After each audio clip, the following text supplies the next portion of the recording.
내용도 많은데 빨리 나와가지고 조금 힘드시죠? 이게 그래서 다른 학원에서는 대개는 어떻게 수업하시냐면 공법 하면은 공법 1 이렇게 나누고 공법 2 이렇게 나눠요. 그래가지고 보통은 수업하실 때 보면 그러니까 공법 1, 2 이렇게 나눠가지고 1을 요것도 이제 2개월, 2개월 코스고 여기서 똑같이 마찬가지로 2개월 해요. 그래서 첫 달에는 처음에 수업하실 때는 공법 1만 하셔가지고 이제 2개월 코스 2개월 해가지고 다른 학원에서는 보통 4개월 정도 수업을 하세요. 4개월. 근데 그냥 저는 몰아가지고 다 하는 거거든요. 어차피 할 거 그냥. 네, 그래서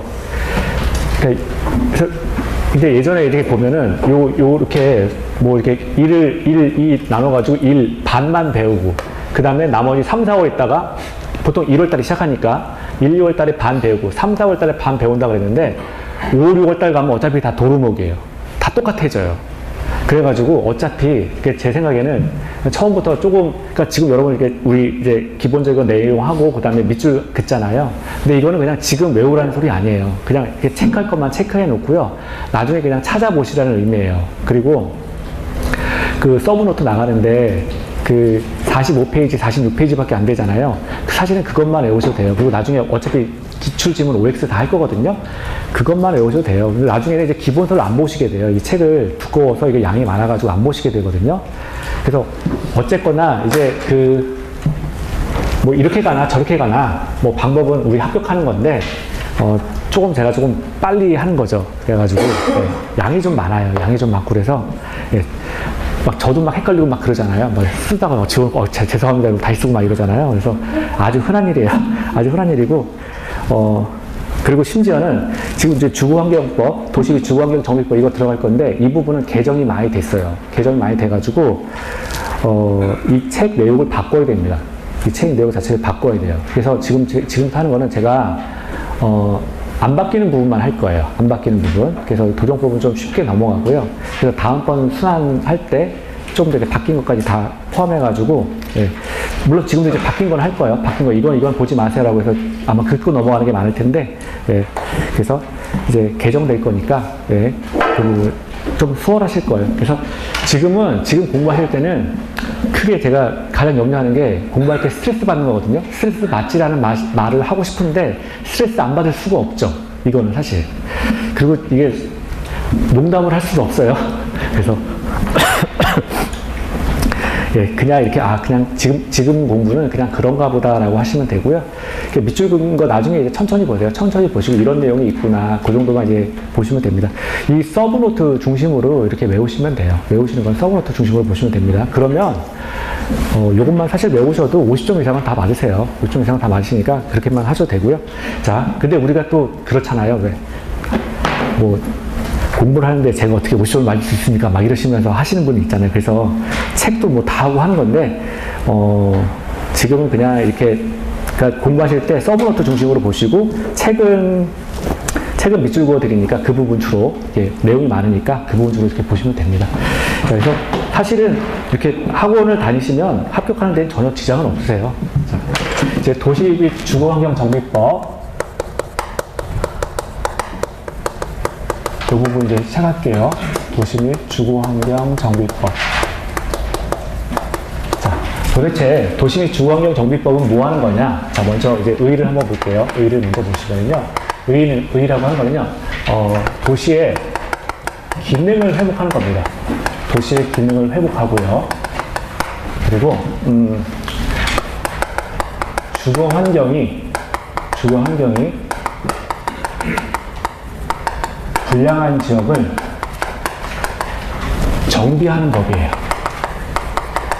자, 그러니까 오래된 도시. 그러니까 이거 기능을 회복한다 이 말은 싹 밀고 새로 짓는 거 이런 개념은 아닌 거예요. 기존에 어떤 도시가 존재하는데 그거에 대해서 기능을 회복시켜주고 그리고 주거환경이 불량한 지역에 대해서 정비를 하겠다. 그러니까 일정 부분을 살려두고 나머지 부분에 대해서 정비하겠다라고 하는 게 도시 및 주거환경 정비법이에요. 우리가 좀 전에 봤던 도시개발법이다라고 하는 거는 잠깐 비교해 볼게요. 도시개발법이다라고 하는 거는 도시 안에 일정 지역을 시가지나 단지화 시키는 게 도시개발법이었다라고 했잖아요. 그래서 도시가 이렇게 있으면 이게 도시라면 그럼 이제 우리는 도시개발법하고 비교해 보는 거예요. 도시개발법이라고 하는 거는 도시 안에 일정한 지역을 이렇게 막 엉망인 지역이었는데 이 부분을 싹 밀어내고 자 깨끗하게 하는데 이걸 이제 수용이나 또는 환지나 이런 방식으로 어쨌거나 싹 밀어놓고 새로 만든다라고 하는 게 이제 도시개발법이었죠. 싹 미는데. 근데 이쪽은 그렇게까지는 안 한다는 거예요. 싹 미는 건 아니고 일정한 시설은 남겨두고 그리고 일정한 부분만 개선하겠다. 그래서 도시의 기능을 회복하고 주거 환경이 불량한 지역이 있다면 이런 지역에 대해서 정비를 하겠다라고 하는 거죠. 그래서 범위 자체가 조금 작아요. 도시 개발에 비해서, 개발법에 비해서 조금 더 작은 겁니다. 그러니까 목적은 사실 같은 거죠. 목적은 같은 건데 이거는 싹 밀고 이거는 부분적으로 민다라고 생각하시면 돼요. 자, 그래서 그런 차이가 있다는 거고요.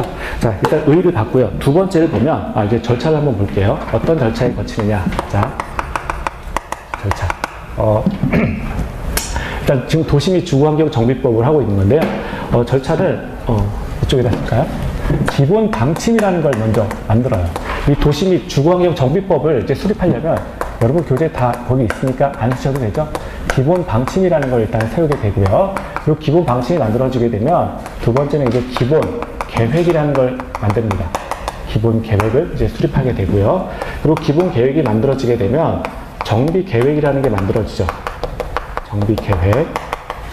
자, 그리고 네 번째는 정비 계획이 만들어지면 정비 구역을 지정하게 됩니다. 정비 구역을 지정하게 돼요. 정비 구역을 지정하게 되면 마지막으로 사업을 시행하게 됩니다.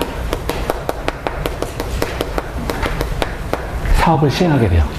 그러면 자, 일단 여기까지도 이게 일반적인 순서고요. 그러면 이제 이쪽으로 와서 제가 시간에 맞춰가지고 끝내드릴게요. 자, 그러면 사업을 시행하는데 사업 시행 관련하면 사업을 시행하는 자가 등장하겠죠? 사업 시행 관련해서 이제 사업 시행자가 등장을 하게 되고요. 자, 사업 시행자, 사업 시행을 어떻게 하느냐? 일단 사업 시행자가 등장하면 분양 통지라는 걸 하게 돼요. 분양 통지. 그리고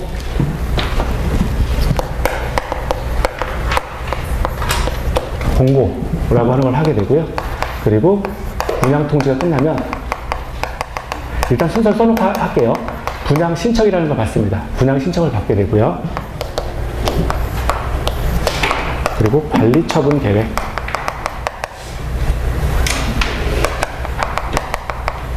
거기 나간 프린트 제일 상단에 있어요. 상단 그 뒷페이지 나와 있으니까 안 쓰셔도 돼요. 관리 처분 계획 인가 그리고 고시 라는 절차를 거치게 되고요. 관리 처분 그 인가 계획 고시가 끝나면 사업 대상지를 철거하게 됩니다. 철거를 하게 되고 자, 그래서 철거를 하게 되면 철거를 하고 이제 사업을 시행하게 되죠. 본격적으로 어떤 건물 같은 것들을 짓게 되고요. 자, 철거하게 되고 그 다음에 준공을 하게 되고 소유권 이전 고시를 하죠.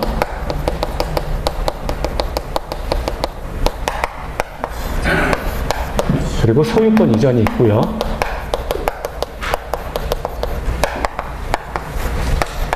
그리고 마지막으로 이제 등기를 합니다. 등기.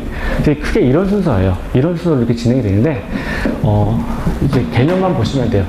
자, 기본 방침부터 이제 기본 방침, 기본 계획을 세우고 정비 계획이라는 걸 세우고 정비 구역을 지정한다. 그리고 사업에 들어간다. 그리고 사업 시행에 대한 구체적인 절차는 저쪽에 나와 있는 거예요. 사업 시행자가 먼저 누군지 알아야 되고 이자들이 분양 통지하고 공고하고 분양 신청을 받고 관리처분 계획 인가 고시를 받은 다음에 그 지역을 철거를 하고 그 다음에 공사에 들어가는 거죠. 사업 시행에 들어가고 공사를 완료한 다음에 준공공사를 받고요. 소유권 이전 고시하고 그리고 소유권 넘겨줘요. 그리고 소유권 이전 받은 자가 등기를 하게 되면서 자, 지금 어떤 지역에 대해서 소유권을 취득하게 된다. 그 지역의 건물 이런 것들에 대해 소유권을 취득하게 된다라고 하는 게 지금 도시 및 주거환경 정비법의 일반적인 순서예요. 구체적으로 이제 기본 방침부터 볼게요. 자, 도시 및 주거환경 정비법 시행을 할 때 일단 기본 방침이 있는데요. 기본 방침 일단 기본 방침 우리 그 방침을 지정하는 자들은 누구죠? 이제 국토교통부 장관. 이제 국토교통부 장관이 기본적으로 기본 방침을 수립하게 됩니다. 그래서 국장이 기본 방침을 수립한다. 자, 그리고 수립할 때는 몇 년마다예요? 10년 단위로. 10년 단위로 기본 방침, 도시 및 주거환경 정비법을 10년 단위로 이제 수립을 하게 된다는 거예요. 10년 단위로 이자가 이제 수립을 하게 되고요. 그리고 5년마다 지금 세상이 자꾸 바뀌니까 지금 이 시점에 도시 및 주거환경 정비법을 세웠는데 5년 전에 세운 계획이 지금 시점에도 과연 맞느냐, 안 맞느냐라고 해서 타당성 검사를 하게 됩니다. 5년마다 타당성 검토를 한다. 자, 그래서 국장 수립하고 10년 단위로 수립하게 되는데 5년마다 타당성 검토를 하게 된다라고 하는 게 이제 기본 방침의 이제 일반적인 내용이에요. 그래서 이렇게 국토교통부 장관이 수립해서 10년 단위로 세우고 5년마다 타당성 검토가 끝나면 이걸 바탕으로 해서 이제 기본 계획이라는 걸 만들어지게 되죠. 그럼 기본 계획은 공통적으로 이제 우리가 봐야 될 게 수립권자가 누구냐 이걸 보셔야 돼요. 수립권자.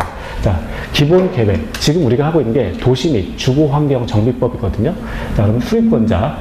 우리가 일반적으로 수립권자라고 하면 여기서 기본 계획에 요거는 이제 트릭인 거죠. 외울 때 5명이 필요하고요. 정비계획에서도 수립권자가 나오는데 이것도 5명이 필요해요. 정비구역을 지정한다 라고 하는 건 지정권자가 등장하는데 이건 6명이 등장을 합니다. 그래서 5, 5, 6 이렇게 외우셔야 돼요. 이게 우리가 시험을 보는 거기 때문에 어떻게 할 수가 없어요. 결국은 외워야 되는데 기본계획 수립권자 따로, 정비계획 수립권자 따로, 정비구역 지정권자 따로 이렇게 외워야 된단 말이에요. 나중에 가면 막 섞여가지고 어려워져요. 그러니까 머릿속에 애초에 이런 순서대로 진행한다 라고 공부하시는 게 조금 빨라요. 그냥 우리가 책으로 막 보면, 전 지금 책에 있는 걸 그냥 정리를 하는 거거든요. 그래서 우리가 막 보면, 안 남으니까 그냥 그림을 그려가지고 조금 외우시는 게 좀 빠르죠. 자, 수립권자 볼게요. 5명이라 그랬죠. 그러면 5명이 있는데, 우리가, 특별시장, 그리고 광역시장, 그렇죠. 특별자치시장,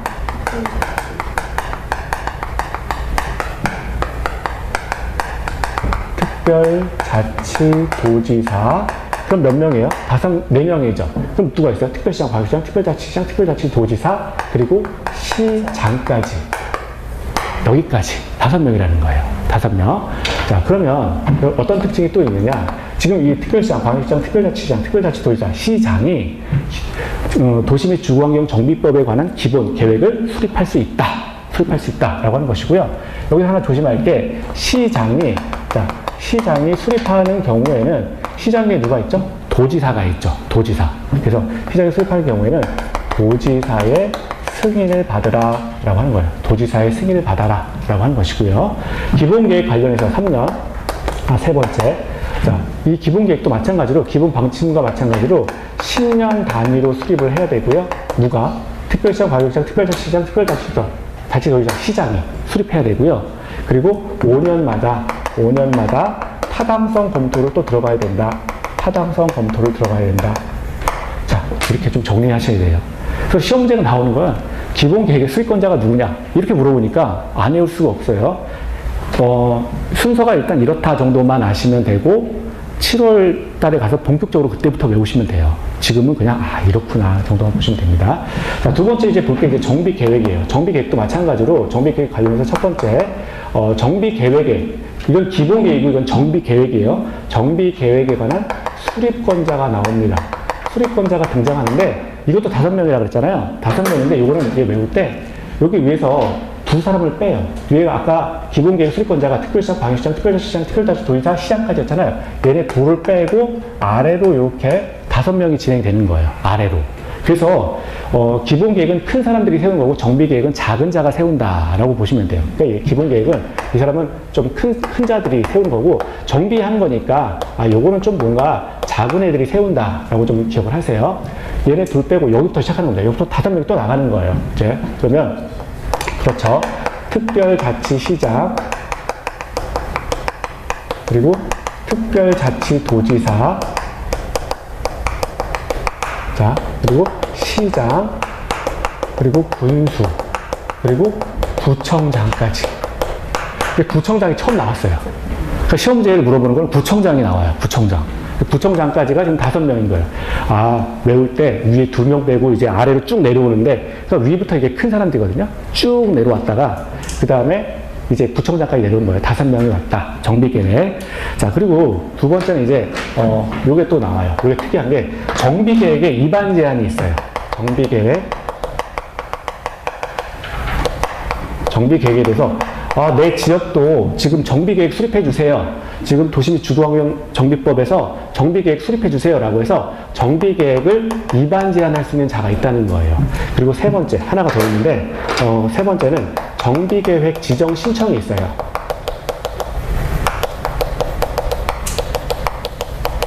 자, 요거를 이제 비교를 하셔서 또 보셔야 돼요. 정비계획 입안 제한, 정비계획 지정 신청인데, 기본계획에 관한 입안 신청이 아니라, 정비계획에 관한 입안 신청이다. 요걸 또 보셔야 되고, 정비계획에 관해서 지정 신청할 수 있다. 요걸 또 나눠서 보셔야 돼요. 그래서 골치 아프죠, 이게. 그러면 정비계획에 대해서 입안하라. 내 지역에, 내가 살고 있는 지역에 지금 도시 및 주거환경 정비법에서 이 지역 좀 고쳐주세요. 그러니까 지금 주거환경 개선하기 위해서 정비계획 좀 세워주세요라고 제안할 수 있는 자가 있다는 거죠. 누가 제안하느냐? 토지 소유자예요.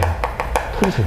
내가 지금 이 땅을 갖고 있는데 이 지역에 너무 낙후됐어. 건축물도 너무 낙후되고 지금 뭐 기반시설 도로도 엉망이야. 그러니까 이 지역에 대해서 정비 좀 해주세요라고 토지 소유자가 입안 제안할 수 있는데 토지 소유자가 누구를 대상으로 입안할 수 있느냐? 수리권자를 대상으로. 이 5명, 여기 5명, 이 5명을 대상으로 해서 토지 소유자가 정비 계획을 입안 제안할 수 있습니다. 한번 써볼게요. 또 그러면 특별자치시장, 특자시장, 그리고 특자도지사, 그리고 시장, 군수, 그리고 구청장을 대상으로 해서 토지 소유자가 정비 계획에 대한 입안 제안을 할 수 있다. 입안 제안을 할 수 있다. 자, 그리고 이제 정비계획 지정 신청이 있어요. 이 지역에 대해서는 지정해 주십시오라고 좀 더 이 강력하게 이제 행정청끼리 하는 걸 우리가 신청이라고 해요. 행정청끼리 하는 걸 이제 신청이라고 하는 건데, 행정청이 행정청을 대상으로 해서 이 지역에 정비계획 지정해 주세요라고 요구하는 걸 이제 신청이라고 합니다. 누가 요구하느냐? 여기 두 사람. 이 두 사람이 요구하는 거예요. 두 사람이, 자, 군수, 구청장이 아주 큰 사람을 상대로, 지정이라고 하는 거는 위에서 찍어 누르는 거잖아요. 그러니까 제일 큰 사람이 누구냐면, 자, 특별시장하고 광역시장이 있었죠. 자, 서울시에서 가장 큰 사람은 서울특별시장이잖아요. 그러니까 특별시장하고 광역시장, 요 사람을 대상으로 해서 지금 정비계획 지정 신청을 할 수가 있습니다. 정비계획 지정 신청을 할 수가 있어요. 자, 그리고 이제 정비구역 지정으로 가볼까요? 정비구역 지정이요. 자, 요거는 이제 굉장히 쓸 게 많은데, 자, 첫 번째 볼게요. 정비구역에 관해서, 이제 정비계획이 끝났으면, 우리가 일반적으로 계획 세우고 구역 먼저, 그 다음에 지정하잖아요? 정비구역 지정이 나오는데, 일단은 이제 여기 용어가 바뀌어서, 여기 구역을 잡는 거니까, 지정이란 말이 나왔으니까, 지정권자가 나와요. 지정권자. 근데 6명이래요. 정비구역을 지정하는 거는 다시 6명인데, 이거는, 위로 다시 올라가서, 특별시장, 광역시장, 특별자치시장,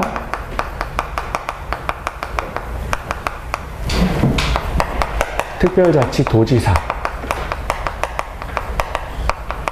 그렇죠. 지금 4명까지 나왔죠? 그 다음에 시장, 군수. 자, 하나, 둘, 셋, 넷, 다섯, 여섯, 그리고 구청장까지 해서 총 이제, 특별시장, 광역시장, 넷, 그렇죠. 구청장 빠지죠. 자, 네. 자, 여기서 이제 군수까지 해가지고 이제 총 6명이요.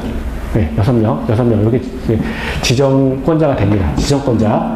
자, 그리고 지정을 끝냈으면 이제 효력이 뭐냐? 이걸 또 봐야 돼요. 효력. 자, 효력. 정비구역을 지정하게 되면, 자, 일정한 효력이 발생하는데, 지구 단위 계획구역과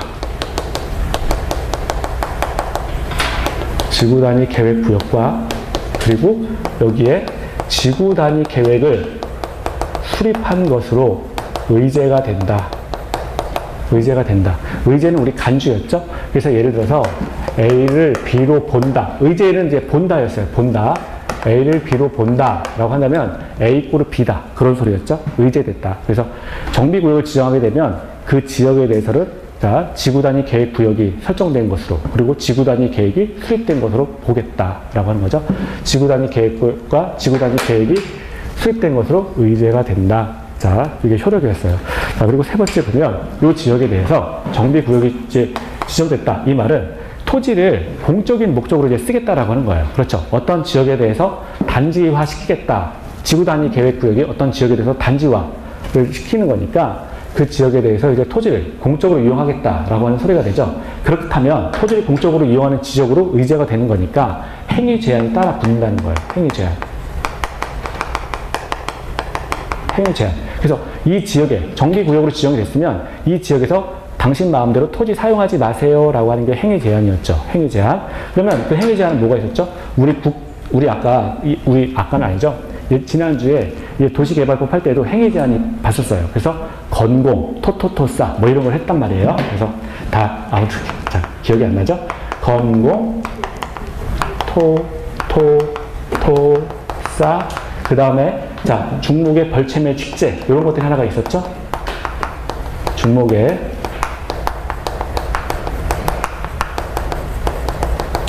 벌채매 축제 이런 것들에 대해서 행위 제한이 있단 말이에요. 근데 이 행위 제한 같은 경우는 지금 도시개발법하고 똑같은 거예요. 똑같아요. 자, 요거 하나 그냥 제대로 써볼게요. 이쪽에 건공, 토토토싸 이게 뭐였죠? 첫 번째 건축물의 건축이었죠. 건축물의 건축. 당신 마음대로 하지 마세요. 이거 하려면 허가받고 하세요 라고 하는 거였어요. 지금 행위 제한이라고 하는 게 건축물의 건축. 자, 두 번째는 공정물 설치죠.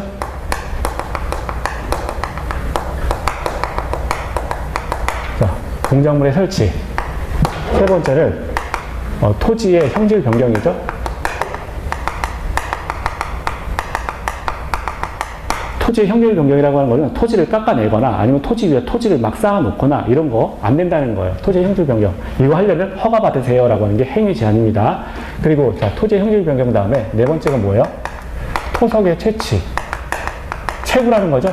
토석의 채취. 이것도 마음대로 안 된다는 거예요. 지금 정비구역으로 지정이 되면 당신 마음대로 토석 채취하지 마세요. 이거 하려면 허가 받으세요 라고 하는 거였고 다섯 번째가 뭐예요? 토지 분할. 그쵸? 토지 분할. 자, 이렇게 됐고, 여섯 번째가 뭐예요? 1개월 이상, 한 달 이상의 물건 쌓기.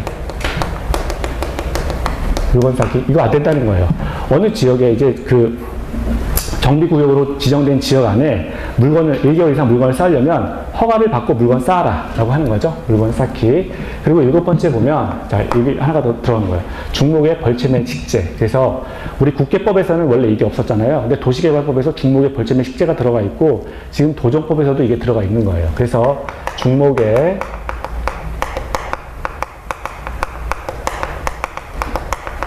벌채매 식재. 자, 보상받으려고 나무 심고 그리고 베거나 이런 거 하지 마세요 라고 하는 거죠. 요거 하려면 허가 받으세요 라고 하는 게 지금 행위 제한입니다. 그래서 건, 공, 토, 싸. 그 다음에 중목의 벌채와 식재. 요거는 안 된다는 거예요. 자, 그래서 지금 우리가 7가지를 본 거고요. 자, 그리고 여기서 지금 정비구역이 지정이 됐으면 또 어떤 특징이 있느냐. 기득권 보호가 발생을 하죠. 어떤 자가 이 지역이 지금 정비구역으로 지정되기 이전에 공사에 착수한 자가 있었다는 거예요. 건물 막 열심히 짓고 있었어요. 그럼 이 건물 헐어야 됩니까? 철거해야 됩니까? 아니고요. 이미 그 공사에 착수한 자가 있다면 어떻다는 거예요? 30일 내에 신고하고 공사를 계속하라 라고 하는 거죠. 그래서 이미 어떠한 권리를 갖고 있는 자가 있다면 그 자는 보호해주겠다. 이미 공사에 착수한 자가 있다면 이 자를 헐지 말고 30일 내에 신고함으로써 공사 계속할 수 있다라고 하는 거죠. 그리고 다섯 번째, 자, 다섯 번째 어디 갔을까요? 다섯 번째 보면, 자, 다섯 번째는 정비구역의 해제예요.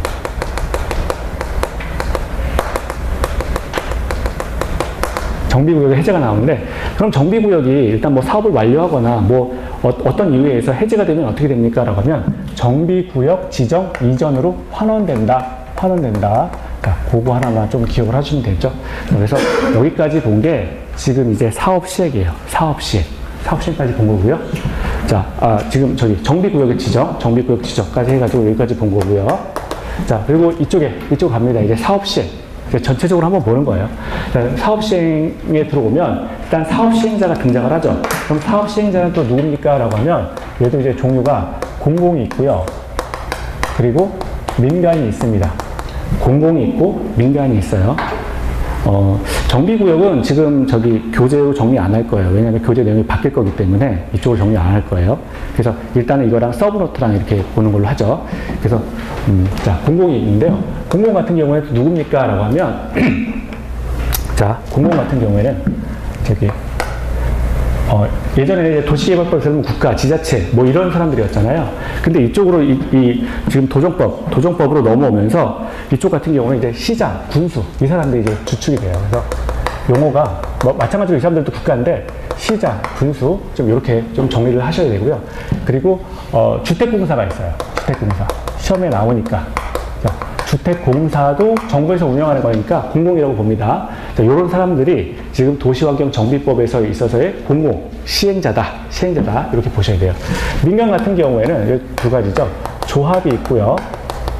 그리고 토지 소유자가 있습니다. 조합하고 토지 소유자 이 사람들이 있어요. 근데 이때 조금 이제 달라지는 게 조합을 만드는데 이제 토지 소유자가 모여서 조합을 꾸리게 돼요. 근데 조합을 그냥 만드는 게 아니라 일단은 조합추진위원회라는 걸 만들어요. 조합추진위. 그래서 조합추진위원회를 만들어가지고 조합추진위원회에서 이 조합에 대해서 조합을 구성시켜서 조합에 대해서 인가를 받게 됩니다. 물론 이때 조합에 대해서 인가를 받기 위해서는 또 토지 소유자의 동의가 필요해요. 토지 소유자의 동의가 필요하다. 그래서 시험에 또 잘 나오는 게 토지 소유자의 동의를 또 물어봐요. 근데 이것도 많이 바뀌었어요. 근데 토지 소유자 동의 이걸 따로 봐야 돼요. 따로 봐야 되고요. 지금 토지 소유자 같은 경우에는 그럼 얘네들 같은 경우는 사업을 어떻게 시행하는 거냐? 시공자 선정을 따로 해요. 시공자 선정을 따로 해가지고 지금 사업을 시행할 수 있다라고 하는 거예요. 자, 그럼 볼게요. 일단의 지역에 대해서 자, 지금 주거환경 정비 사업에 들어갔어요. 그러면 이 사람이 사업 시행자가 그 지역에 대해서 분양 통지하고 이제 공고를 하게 되는데 제가 이걸 하나 빼먹었는데요.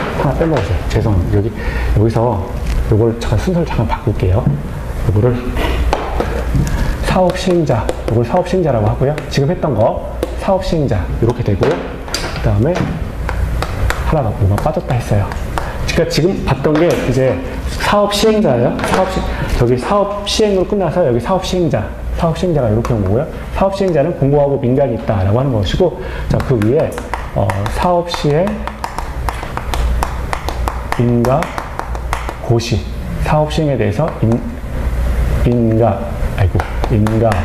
고시 이렇게 됩니다. 사업 시행에 대해서 인가 고시.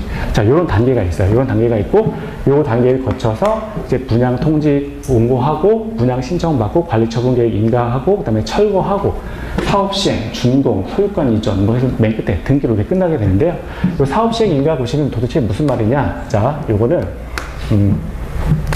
아파트를 지금 일단은 지금 도시 지역이 있잖아요. 근데 이 지역에 대해서 이 지역을 바꿀 건데 도대체 아파트를 어디에 건설할까? 그리고 도로를 놓는데 이 지역에 도로를 놓는데 도로를 도대체 몇 차선으로 놓을까? 도로를 몇 차선으로 건설할까? 자, 이런 것들을 밝힌 게 사업시행 인가 고시예요. 도로를. 그러니까 주거환경 정비를 하면서 아파트를 도대체 어느 지역에 건설할 것인가, 지금 이 부분에 건설할 것이냐, 이 부분에 건설할 것이냐, 또는 도로를 놓는다면 몇 차선으로 건설하겠는가, 이런 것들에 대한 내용이 사업시행 인가 고시예요. 사업시행 인가 고시가 되고요. 자, 그래서 사업시행자가 아파트를 어디에 짓고 도로를 몇 차선으로 건설하겠다, 이런 걸 결정해가지고 이제 알리게 되는 거죠. 알리게 되니까 지금 여기서 아파트를 어디에 짓겠다, 이런 게 나와 있는 거잖아요. 이렇게 나와 있으니까 여기 아파트를 지으니까 여기에 들어와 살고 싶은 사람, 자 해가지고 분양을 한다는 거예요. 그러니까 분양을 여기 들어와 살고 싶은 사람 모으는 거니까 이자를 대상으로 해서 분양을 통지하고 이제 공고를 하게 됩니다. 분양 통지를 하게 되면 이제 여기서 이 분양 통지는 누굴 대상으로 하는 거냐? 그럼 사업 시행자가 원래 이 지역에 살고 있던 자, 토지 소유자를 대상으로 해서 분양을 통지하고 이제 공고를 하게 됩니다. 그럼 분양 신청을 받게 되는데, 분양 신청은 또 누구냐? 토지 소유자가, 이게 거꾸로죠? 토지 소유자가, 원래 그 지역에 살고 있던 자가, 그 지역에 살고 있던 자들 중에서 사업 시행자를 대상으로 해서 이제 분양 신청을 받겠다는 거예요. 자, 분양 신청. 사업 시행자가 토지 소유자들을 대상으로 해서 분양을 통지하고 공고하게 되면 그 토지 소유자들 가운데 그 지역에 다시 들어가 살겠습니다 라고 해서 이제 토지 소유자가 사업 시행자에게 이제 분양 신청을 하게 되는 것이고요. 자, 그리고 이제 관리처분, 사업 시행자가 이제 관리처분 계획에 대해서 인가 고시하게 돼요. 이 관리처분 인가 계획 고시다라고 하는 건 뭐냐면, 자, 지금 우리가 아파트를 분양했다라고 하는 거잖아요. 아파트를 어디에 짓겠다라고 하는 게 사업 시행 인가 고시였고요. 이걸 관해서 분양 통지하고 분양 신청을 하게 되는데, 자, 관리처분 계획이다. 분양 신청까지 받았죠. 분양 신청을 받았으니까, 자, 예를 들어서 몇 동, 어느 아파트 몇 동, 몇 호는 갑에게 분양하겠다. 그리고 또 몇 동, 몇 호는 을에게 분양하겠다. 라고 하는 게 관리처분 계획 인가 고시예요. 그래서 이거는 관리처분 계획 인가 고시라고 하는 거는 한마디로 말해서 분양의 문제예요. 분양을 해주겠다.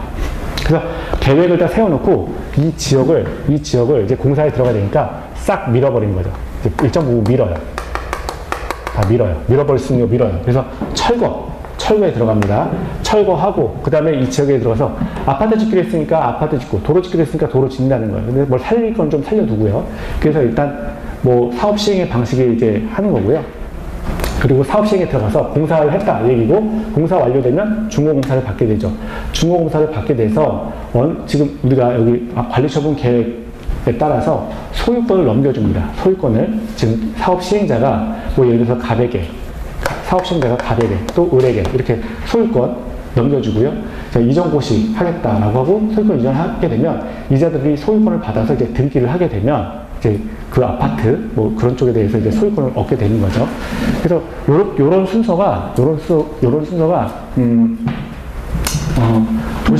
지금 도시 및 주거환경 정비법의 일반적인 순서예요. 그러니까 도시개발법하고 거의 유사하죠. 거의 유사한데 차이가 있다면 도시개발법을 싹 밀어버리는 거예요. 근데 얘 같은 경우에는 조금 남겨놔요. 아예. 그래가지고 물론 여기서도 수용하고 환지 이런 방식을 막 쓰는데 그러니까 거의 유사해요. 거의 유사한데 얘네들은 그래도 부분적으로 남겨놓는 것들이 있어요. 그래서 그런 차이가 있다. 그래서 이게 이제 일반적인 순서예요. 일반적인 순서인데요. 자, 그래서 나중에 결국은 한 7월달 정도 되시면 이게 저랑 비슷해질 거예요. 그때는 이걸 다 외우실 수 있어요. 한번 써보세요. 그러면 막 쓰시고 막 그래야 됩니다. 제가 봐가지고 시험 보겠습니다. 네. 뭐 천천히 보시면 돼요. 천천히. 이게 일반적인 순서다. 이런 거 보시면 되고요. 자, 그래서 24페이지, 그 서브노트 먼저 한번 볼게요. 24페이지는 지금 이제 봤던 거고요. 자, 그래서 이게 일반적인 순서였고, 정비구역까지 보고, 25페이지에 가시면 사업시행자, 그래서 뭐 그 위에 상단에 마저 나오죠. 사업시행 인가 고시, 그 다음에 분양 통지 공고하고요. 분양 신청받고, 관리처분 인가 계획 고시, 그리고 철거하고, 사업시행에 들어가고, 준공하고, 소유권 이전 고시, 그 다음에 이전 등기까지 받는다라고 하는 게 이제 일반적인 내용이었습니다. 그래서 이게 지금 도시 및 주거환경정비법의 순서가 되는 것이고요. 그리고 그 밑에 서부에 25페이지 보시면 사업 시행자에서 나오죠. 그래서 6가지가 나와 있어요. 6가지가 나와 있는데, 자, 이거 지우고 그 부분부터 볼게요. 일단 보신 게, 이게 도시개발법하고 비슷하구나. 비슷하면서도 뭔가가 조금씩 다르구나. 요 정도만. 뭐 찍으셔도 상관없습니다. 예. 근데 제가 미리 지워가지고 저기 쳐다본 거예요. 미리 지워가지고. 찍으실 때 제가 지웠을까봐. 예. 그래서 공부하실 때는 도시개발법하고 차이를 이제 조금 생각하시면서 이렇게 보셔야 되는데요.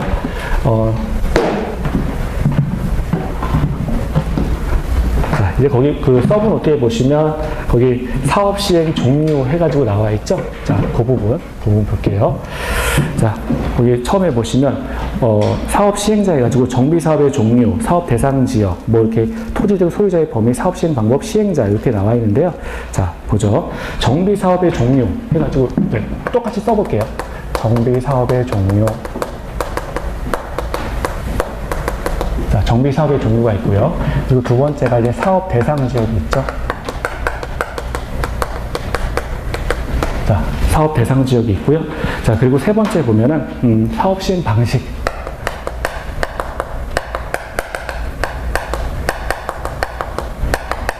자, 사업 시행 방식이 있고요.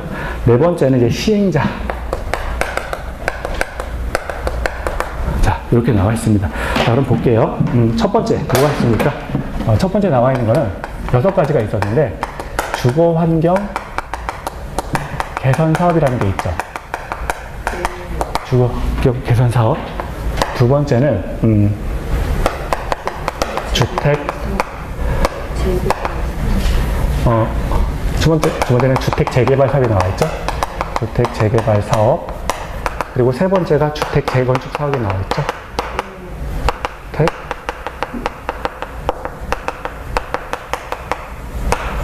자, 그리고 네 번째가 도시환경 정비사업. 다섯 번째가 주거환경관리사업이죠. 그리고 여섯 번째가 가로주택 정비사업.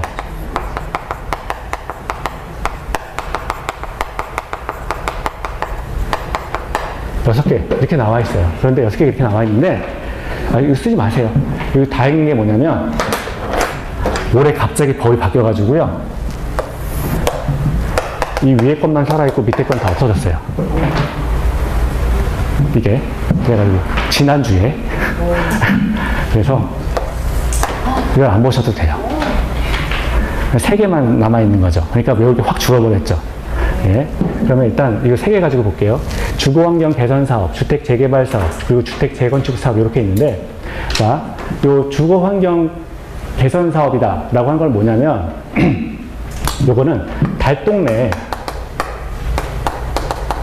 달동네 개선사업을 주거환경 개선사업이라고 그래요. 달동네. 그래서 이렇게 우리가 이게 달동네, 저도 옛날에 신림동에 살 때 달동네 살았는데 달하고 가까운 동네죠. 달이 이렇게 있는데 제일 상단이라고 생각하시면 됩니다. 제일 상단. 여기 이제 길도 굉장히 꼬불꼬불하고요. 차가 못 다녀요. 차가 못 다니는 동네 있잖아요. 자, 이런 동네를 이제 대상으로 하는 그 사업이 주거환경 개선 사업이에요. 그래서 달동네 개량 사업을 주거환경 개선 사업이라고 합니다. 그럼 사업 대상 지역은 일단 뭐 달동네였다라고 하는데 달동네가 갖고 있는 특징을 이제 생각을 하시면 돼요. 일단은 소득이 굉장히 낮죠. 그래서 저소득층이다. 저소득층이 일단 거주를 하게 되고요. 또 하나는 이제 기반시설, 도로가 열악해가지고 차가 못 올라가는 지역이 있어요. 그래가지고 자, 이쪽에는 이제 기반시설을 먼저 보고요. 그리고 또 하나는 이렇게 노후 불량주택. 우리가 지금 여기서 주거환경이 불량한 지역을 정비한다라고 했으니까 노후 불량주택 부분을 살펴봐야 돼요. 자, 이 두 가지로 나눠서 보는데 이게 두 가지가 어떻게 되느냐? 기반시설이라고 하는 게, 그러니까 도로라고 하는 게 아주 열악하다. 그 표현이 이제 극히 열악이라고 하죠. 도로가 기반시설이 극히 열악하고요. 그리고 주택 같은 경우는 어때요? 노후 불량 주택이 따다다닥 붙어 있죠. 그래서 이걸 밀집됐다 그래요. 밀집됐다. 두 가지 특징이 있어요. 기반시설이 극히 열악하고 노후 불량 주택이 아주 밀집된 지역, 이런 지역을 대상으로 하는 것이 주거환경 개선 사업이에요. 주거환경 개선 사업. 그리고 주택 재개발 사업이다라고 하는 거는요. 요새 재개발 많잖아요. 이건 강북이라고 생각하시면 됩니다. 강북이고요. 주택 재건축 사업, 이것도 이런 부분 없앴는데 이건 살려두는 이유가 있어요. 이게 지금 보면 강남 재건축 다 들어갔잖아요. 말 많잖아요. 그러니까 강남에서 사실 뭐 힘쓴 사람 많잖아요. 그러니까 이런 거 없앨 수가 없죠. 이미 뭐 조합 결성해가지고 다 들어갔는데 보면은 다 이렇게 그쪽으로 가는 것 같아요. 자, 그래서 주거환경 개선 사업 같은 경우에는 저소득층을 대상으로 하고요. 기반시설이 극히 열악하고 노후 불량주택이 밀집한 지역이었다. 이쪽에 주택 재개발 사업을 하는 것이 이제 강북이다라고 했는데 이쪽은 저소득층까지는 아니지만 기반시설이 열악하다고 볼 수 있죠. 기반시설이 열악하고 그리고 노후 불량주택은 여전히 지금 따다다닥 붙어있다는 거죠. 열악하고 밀집되어 있다. 그래서 지문에서 극히 열악 밀집 나오면 주거환경 개선 사업이구나. 지문에서 기반시설이 열악하고 노후 불량주택은 밀집되어 있다라고 하면 주택 재개발 사업을 말하는구나. 이렇게 찾으셔야 돼요. 그리고 주택 재건축 사업 있죠. 이쪽 같은 경우는 강남 같은 경우는 기반시설 도로를 달려 있다는 거예요. 그래서 이건 양호하죠. 기반시설은 양호하고요. 하지만 주택 같은 경우는 밀집돼 있다, 이렇게 정리를 하시면 돼요. 예전에는 도시환경 정비사업 같은 경우는 이쪽을 뭘 상업지역, 이거 제가 아는 걸 보여드린다고 해서 써보는 거예요. 뭐 상업지역, 뭐 공업지역, 이런 지역을 대상으로 해서 도시환경 정비사업이 있었고요.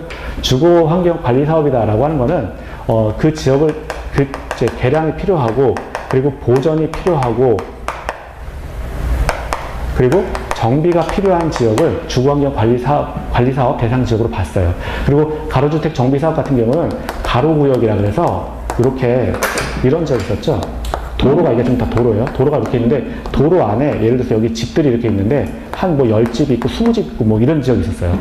그러니까 여기 뭐 집이 한 10개, 요 블록 안에, 그러니까 이게 도로로 둘러싸인 지역을 가로구역이라고 하는데 그 지역 안에 집이 10개가 있고 20개가 있고 이런 지역이 있었거든요. 이런 지역을 대상으로 해서 개발하는 것을 가로구역 정비사업이다라고 했습니다. 근데 이게 다 빠졌어요. 지난주에. 그래가지고 이거 공부 안 하셔도 돼요. 이쪽은 안 하셔도 됩니다.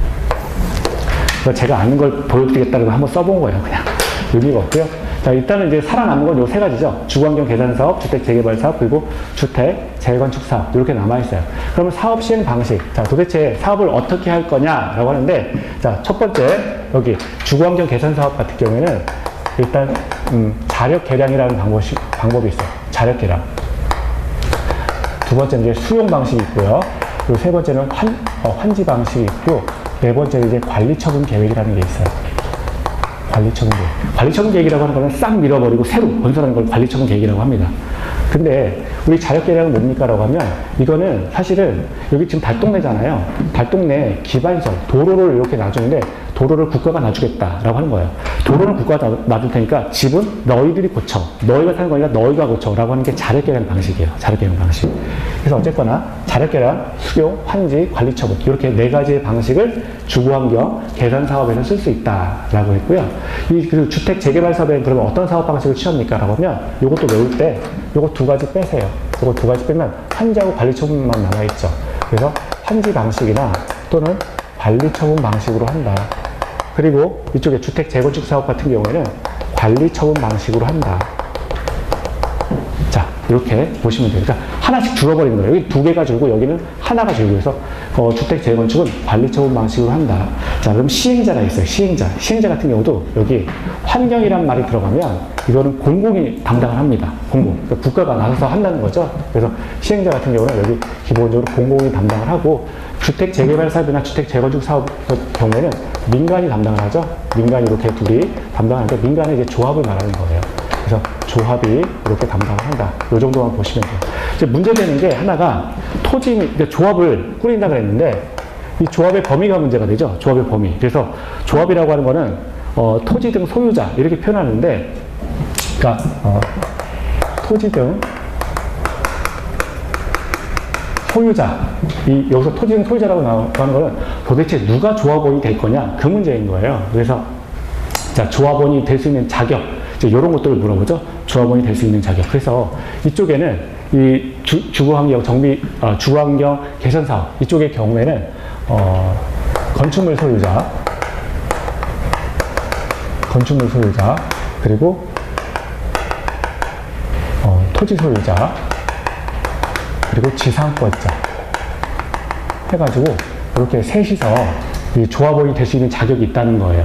그리고 그러면 이제 주택 재개발 사업 같은 경우, 자, 주택 재개발 사업 같은 경우에는 똑같죠. 건축물 소유자, 토지 소유자, 그리고 지상권자 이렇게 또 3인이서 조합을 꾸릴 수가 있다라고 했고요. 이 주택 재건축 사업 같은 경우에는 이거는 이제 이거 좀 달라져요. 자, 건축물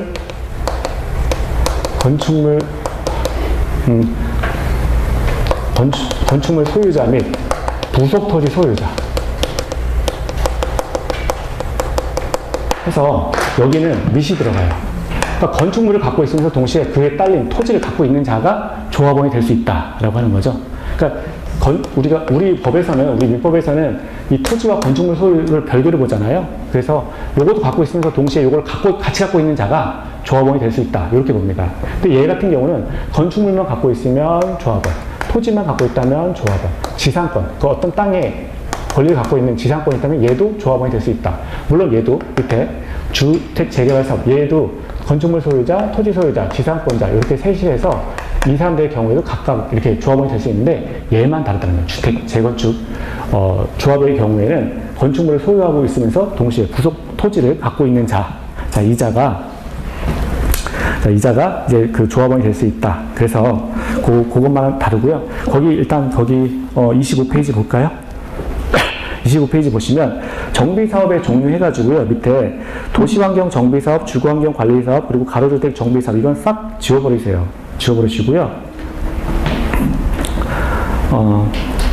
그리고 나머지는 뭐 바뀐 건 없어요. 바뀐 건 없고요. 그래서 우리가 볼 거는 주거환경 개선사업, 주택재개발사업, 주택재건축사업 요것만 좀 보시면 됩니다. 요것만 보시고요. 거기 사업대상 지역에서 주거환경 개선사업의 경우에는 저소득 주민으로서 정비시설이 극히 달동네라고 했죠? 정비 기반시설이 극히 열악하고, 그러니까 도로가 아주 엉망이라는 거예요. 그리고 노후 건축물이 밀집된 지역. 그리고 두 번째, 정비 기반시설, 주택 재개발 강북 생각하시면 되는데, 기반시설이 열악하고 밀집된 지역. 그리고 세 번째, 강남 보시면, 주택 재건축 사업은 그래서 강남이에요. 강남이라고 생각하시면 돼요. 정비 기반시설은, 그러니까 도로는 양호한데 주택은 밀집되어 있다. 이렇게 보시면 됩니다. 그리고 토지 소유자의 범위에서, 그러니까 토지 소유자의 범위가 문제되는 것은 조합원 자격 때문에 이게 문제가 되는 건데요. 자, 토지 소유자, 건축물 소유자, 그리고 지상권자, 얘네들이 추진위를 구성해서 조합 설립 추진위원회라는 게 있거든요. 조합을 그냥 바로 만드는 게 아니라 추진위원회라는 걸 먼저 만들고 그다음에 조합을 만들게 되는데 이 사람들이 어쨌거나 조합원이 될 수 있다. 그리고 주택 재개발 사업 강북의 경우에도 토지 소유자, 건축물 소유자, 그리고 지상권자가 이제 조합원이 될 수 있다. 주택 재건축 사업, 강남이죠. 강남 같은 경우에는 건축물과 그 부속 토지 소유자, 밋은 함께잖아요. 엔드니까 건축물 및 부속 토지 소유자가 이제 조합원 자격이 있다. 그리고 사업 시행 방식, 우리가 자력 개량, 주거 환경 개선에서는요, 자력 개량, 수용, 환지, 관리 처분 이렇게 있는데 외울 때 그냥 동자 따서 외우세요. 환관이 자수했다. 자수환관이다. 자, 자수환관이다. 그냥 이렇게 기억을 하시고요. 자, 그리고 두 개가 줄어버립니다. 두 개가 자수가 빠져가지고 주택 재개발 사업에서는 환지하고 관리 처분이 남고요. 주택 재건축에서는 또 하나가 빠져요. 그래서 관리 처분 계획만 남는다. 이렇게 보시면 돼요. 그 옆에 오른쪽에 가시면 이제 시행자가 나와 있는데 아까 제가 주거 환경 개선 사업은 이제 공공이 한다 그랬잖아요. 공공인데 자 볼게요. 물론 여기서도 이제 조합원은 꾸릴 수가 있는데 시행자는 이제 공공이 된다고 하는 건데 거기 보면은 이걸 이제 구체적으로 아직은 외우지 마시고요. 나중에 보시면 됩니다. 그러니까 일단 공부할 때는 공공, 민간 그렇게만 좀 나눠서 보시면 돼요. 주거환경 개선 사업의 경우에는 뭐 시장 군수가 직접 시행할 수 있다. 그리고 주택공사 등 이런 법인을 사업자로 지정할 수 있다. 자, 그리고요. 밑에 주택 재개발 사업 같은 경우에는 조합이 단독으로 하거나 또는 다른 사업자가 공동으로 하거나 뭐 이렇게 되는 것이고요. 자, 그리고 주택 재건축 사업에도 조합이 단독으로 하거나 또는 공동으로 하거나 또는 조합원 과반수의 동의를 받아서 뭐 시장군수, 주택공사, 건설업자 이런 사람들이 함께 할 수 있다라고 해서 민간이 들어올 수 있다라고 하는 거죠. 그래서 공고, 민간 요 정도만 좀 정리를 하시면 돼요. 요 정도만 정리를 하시면 되고요.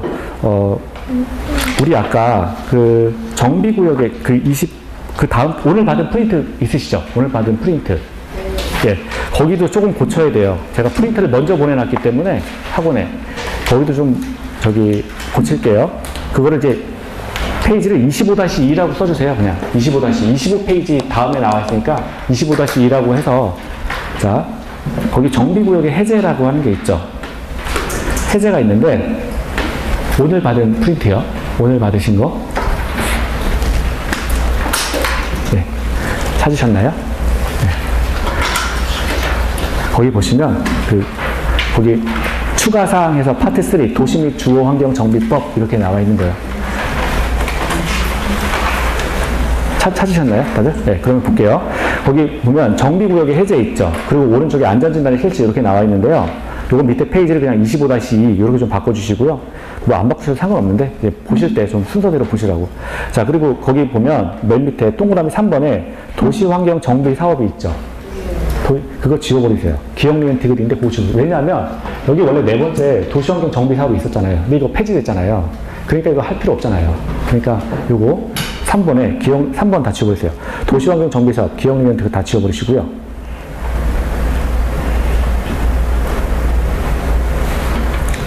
자, 그리고 오른쪽에 보면 안전진단의 실시 이렇게 있는데요.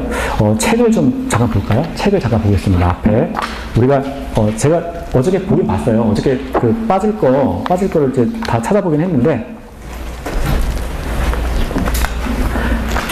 오늘, 지금까지 했던 거 이제 한번 보도록 하죠. 지금까지 했던 거. 교재가,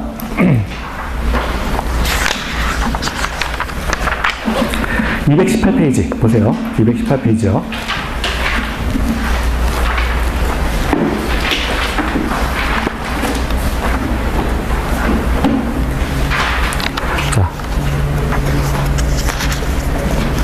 자, 218페이지 보시면요. 자, 거기 재정 목적이 있죠. 거기 교재 218페이지요. 자, 첫 줄이요. 자, 지금 우리가 하고 있는 게 도시 및 주거환경 정비법입니다. 자, 그래서 이 법은 도시의 기능의 회복이 필요하거나 주거환경이 불량한 지역을 계획적으로 정비하고, 두 번째 줄, 개량하기 위해서 자, 필요한 사항을 규정하는 법이다. 자, 그래서 첫 줄에 키워드가 도시 기능의 회복 필요, 그 다음에 주거환경이 불량한 지역을 정비하고 개량하는 법이다. 그 정도만 보시면 되고요. 밑에 용어의 정의가 나와요. 용어의 정의가 나오는데, 정비구역 볼게요. 이건 살아있는 거니까. 자, 정비사업을 계획적으로 시행하기 위해서 고시된 구역을 말한다. 됐습니다. 밑에 보시면 218페이지 하단에 보시면 정비사업이 있죠. 그러면 자, 주거환경 개선사업. 아까 우리 처음에 나와 있는 거예요. 이거 달동네 개선사업. 여기 하나 쓰시고요. 자, 도시 저소득 주민이 집단으로 거주하는 지역으로서 정비 기반 시설이 극히 열악하고, 그러니까 도로가 극히 열악하고, 그리고 노불량 건축물이 과도하게 밀집. 자, 이런 지역을 개선하기 위한 사업이 주거환경 개선 사업이다. 됐고요. 그 밑에 주거환경 관리 사업 지워버리세요. 없어졌어요. 주거환경 관리 사업 여기 있잖아요. 여기 있는데 이거 없다는 거예요. 지워버리세요. 그리고 3번 볼게요. 주택 재개발 사업은 살았죠. 우리 지금 살아있는 게 세 가지잖아요. 주거환경 개선 사업, 주택 재개발 사업, 주택 재건축 사업 이렇게 있어요. 자, 그러면 주택 재개발 사업이요. 3번이요. 자, 정비시설이 열악하고, 그러니까 요거는 아까 제일 위에 산동네가 다리 이렇게 있어요. 다리 이렇게 있는데 제일 위에가 주거환경 개선 사업 지역인 거예요. 그리고 두 번째가 주택 재개발 사업은 강북이니까 요 밑에 해당되는 거예요. 여기가 2번이에요. 지금 주택 재개발 사업, 산이 있고 제일 위에가 여기 산 위에가 달동네니까 주거환경 개선 사업. 두 번째가 주택 재개발 사업. 그리고 제일 밑에가 이 아래쪽으로 내려갈수록 평지니까 살기가 편하죠. 그래서 이거 달동네라고 생각하시면 돼요. 주택 재건축 사업이 3번이에요. 3번. 자, 그러면 다시 218페이지요. 거기 2번에서 주거환경관리사업은 지워버리시고, 거기 3번이라고 나와 있는 거 주택 재개발 사업 볼게요. 정비 기반시설이 열악하고, 재개발은 강북이죠. 그러니까 도로가 안 좋고 열악하고, 그 다음에 노후 건축물이 밀집됐다. 됐습니다. 그리고 밑에 주택 재건축 사업이요. 강남이에요. 강남. 정비 기반시설은 양호. 도로는 좋은데 노후 불량 건축물이 밀집됐다. 자, 그런 지역 아직 있죠? 자, 그래서 이런 지역 같은 경우에는 주택 재건축 사업. 그리고 그 밑에 도시환경 정비 사업하고 가로주택 정비 사업 다 지워버리세요. 없어요. 이거 이제 없어진 거예요. 됐습니다. 219페이지 가시면, 자, 가로구역 처음에 나와 있죠? 다 지워버리세요. 가로구역 다 지워버리시고요. 그 밑에 노후 불량 건축물이라고 있는데, 자, 뭐가 그 건축물인지 그게 이제 보는 거죠. 지금 거기 1번이요. 1번 보시면 건축물이 훼손되거나 일부가 멸시돼서 그 밖에 안전사고 우려가 있는 건축물. 이 정도만 보시면 돼요. 일단 됐고요. 220페이지 가시면, 자, 지금 노후 불량 건축물 그 위에서 3번이요. 3번에서 볼게요. 자, 40년까지, 거기 3번에서, 자, 준공일 기준으로 40년까지 사용하기 위해서 보수, 보강하는 데 드는 비용이 철거 후 새로운 건축물을 건설하는 데 드는 비용보다 클 것으로 예상되는 건축물. 이게 노후 불량 건축물의 정의예요. 네, 요거 하나 한번 보시고요. 자, 그 밑에, 자, 밑에 1번에서요. 20년 이상 30년 이하의 범위 내에서 조례로 정하는 기간이 지난 건축물. 요것도 노후 불량 건축물을 본다는 거예요. 그래서 조례라고 하는 거는 지역에서 제정하는 법률을 조례라고 하죠. 그래서 지역구 의회가 제정하는 법률을 조례라고 합니다. 자, 그런데 그런 것들 그 조례로 따지면 20년 이상 30년 이하의 범위 내에서 조례로 정하는 그런 기간이 지난 건축물을 노후 불량 건축물이라고 볼 수 있다. 자, 그 밑에 정비 기반시설 볼게요. 정비 기반시설. 자, 첫 줄에 도로, 상하수도, 공원주차장, 공동구. 자, 그 밑에 줄 열가스 등의 공급시설. 이걸 우리가 정비 기반시설이라고 한다. 그러니까 불특정 다수를 위한 시설을 정비 기반시설이라고 그래요. 불특정 다수를 위한 시설을 정비 기반시설이라고 한다. 그 밑에 공동이용 시설이 있죠. 이거는 특정인 다수를 위한 시설을 그 공동이용 시설이라고 합니다. 특정인, 다수를 위한 시설이에요. 그래서 보면 그 파란 글씨요. 놀이터, 마을회관, 공동작업장. 이걸 우리가 공동시설이라고 한다. 자, 그리고요. 용어가 뭐 나왔는데, 거기 대지 있죠, 대지. 220페이지 대지요. 조성된 토지를 말한다. 정비사업에 의해서 조성된 토지를 대지라고 한다. 자, 그리고요. 거기 주택단지가 있죠. 1번이요. 주택법에 따른 사업계획 승인을 받아서 주택과 부대, 공공시설을 건설한 일단의 토지를 말한다. 그리고, 자, 5번에서 건축허가를 얻어 아파트 또는 연립주택을 건설한 일단의 토지를 주택단지라고 한다. 그래서 일단의 토지를 주택단지라고 한다. 그렇게 보시고요. 221페이지 가세요. 거기 토지 등 소유자가 나와 있어요. 토지 등 소유자가 나와 있는데 거기 보면 거기 1번에서 주거환경 개선사업, 주거환경 관리사업 이거 지워버리세요. 없어졌죠? 그리고 주택 재개발 사업 요거 하나 살려두고요. 도시환경 정비사업 요거 지워버리세요. 그러면 자, 주택 재개발 사업에서 토지, 그 밑에 줄, 토지 또는 건축물 소유자 또는 그 지상권자를 토지 등 소유자로 본다. 라고 하는 거예요. 221페이지 그 토지 등 소유자에서 1번이요. 주거환경 개선 사업 지워버리시고요. 없어졌으니까. 주거환경 관리 사업 지워버리시고요. 그리고 주택 재개발 사업만 살아있는 거고요. 도시환경 정비 사업도 없어졌어요. 그 주택 재개발 사업에서 두 번째 줄, 토지 또는 건축물 소유자 또는 그 지상권자를 토지 등의 소유자로 본다. 토지 등의 소유자 아까 했는데 이거 왜 나온 거냐면 조합원이 될 수 있는 자격이 되려면 토지 등 소유자가 되어야 되는데 도대체 누가 토지 등 소유자냐? 토지를 갖고 있거나 건축물을 소유하거나 또는 거기 그 토지에 관련된 지상권을 갖고 있는 자가 토지 등 소유자로 볼 수 있다라고 하는 것이고요. 자, 밑에요. 거기 2번. 재건축 사업을 시행하는 경우에는, 자, 두 번째 줄 보시면, 1번이요, 1번. 그 1번에서 건축물 및 그 부속 토지의 소유자. 근데 여기서 지상권자는 아니죠. 지상권자 X 하세요. 주택 재건축 사업에서 거기 지상권자는 없어요. 지상권자 X. 아주 전통적인 시험 문제인데요. 거기 1번에서 정비구역 안에 소재한 건축물 및 그 부속 토지의 소유자에서 지상권자는 아닙니다. 그리고 2번에서 보시면 정비구역이 아닌 구역에서 자, 다음에 주택 및 그 부속 토지의 소유자, 부대, 공유시설 및 그 부속 토지의 소유자 해서 자, 정비구역이 아닌 곳에서는 이게 무슨 말이냐면 지상권자를 포함한다는 이야기예요. 근데 자, 정비구역 안에서는 지금 지상권자 1번에서 지상권자가 없고요. 그 2번에서는 그 지상권자가 포함된다라고 보는 건데, 자, 이것도 또 바뀔 수가 있어요. 또 바뀔 수가 있다라고 하는 것이고요. 나머지는 이제 안 보셔도 됩니다. 안 보시면 되고요. 자, 넘어갈까요? 223페이지 갑니다. 책 조금만 볼게요. 237페이지까지 볼게요. 자, 조금 보시면. 자, 우리 아까 봤던 거예요. 도시 및 주거환경 정비 기본 방침 있죠. 첫 줄이요. 국토교통부 장관은 첫 줄에 10년마다 기본 방침을 수립하고 223페이지요. 5년마다 타당성 검토한다. 됐고요. 밑에 가면 이제 그 기본 방침 세울 때 기본 계획 세워야죠. 방침이 나왔으니까 첫 줄이요. 수립권자에서 자, 기본 계획 수립해서 수립권자, 특별시장, 광역시장, 특별자치시장, 특별자치도지사 또는 시장은 두 번째 줄 10년 단위로 수립한다. 그리고 밑에 박스에 기본 계획에 뭐가 들어갑니까? 라고 하면 1번, 2번. 정비사업의 기본 방향, 정비사업의 계획기간 이게 들어간다는 거고요. 그리고 224페이지 가시면 10번. 단계별 정비사업 추진 계획이 이제 기본 계획에 들어간다. 단계별 정비사업 추진 계획에 들어간다. 지금 이거는 다 기출질문이 옛날에 있었던 거예요. 거기 224페이지 10번이요. 거기 보면 단계별 정비사업 추진 계획 있죠. 자, 이런 것들은 기본 계획에 들어간다. 자, 그리고요. 밑에 보시면